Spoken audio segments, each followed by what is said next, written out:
Ayan, mag-iikot din ako. Nakakatamad ng upo-upo. Ikutin ko ito habang ako naghihintay sa mga alaga.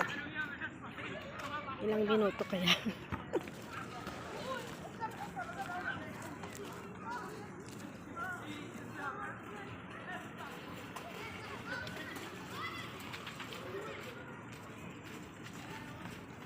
Ayan.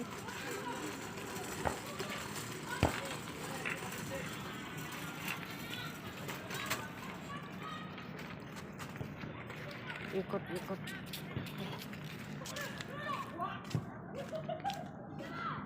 Ito, naglalaro mga bata. Parang exercise ko na rin ito pag lalakad. Ayan.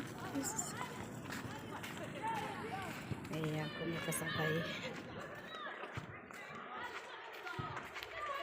Ito malapit lang dito sa bahay ng amo ko to. Hadiga ang sabi, ang ano nila dito. Tawag nila sa mga palaro. Ayan. Parang sa playground. Hadiga ang tawag nila. Laging naglalaro dyan yung alaga kong bunso. Kaya laging labas. Laging labas. Pati ako mag-exercise. Ikutin ko buong court.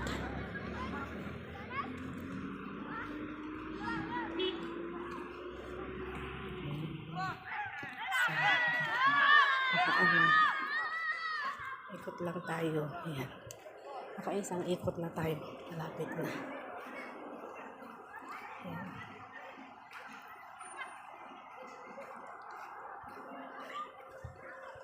Ang laging nilalaro ng mga bata dito ay ayan nga, football.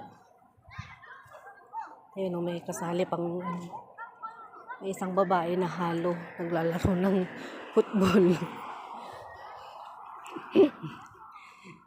Kaya ayan, kaisang ikot na ako. Yan, doon naman ang mga ma-slide pa naman doon para sa mga bata at saka yung duyan. Ayan. Ayan, mamaya pahinga ako isang ikot pa. Minsan dito kami 4 na oras. So kaya pag nasarapan ng laro ng alaga ko, ngabot kami ng 4 na oras dito. Ako naman na hintay. Ikot lang ako ng ikot dito.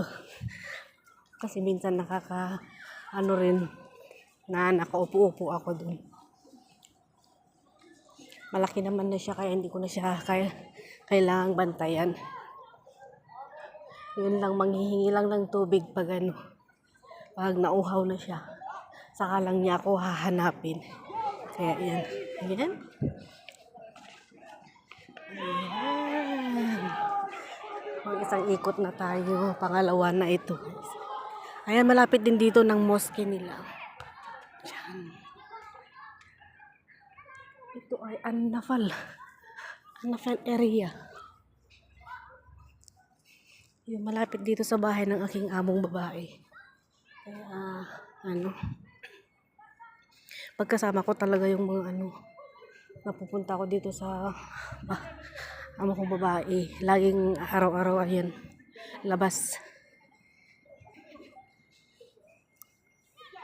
Yan yung kabahayan. Mga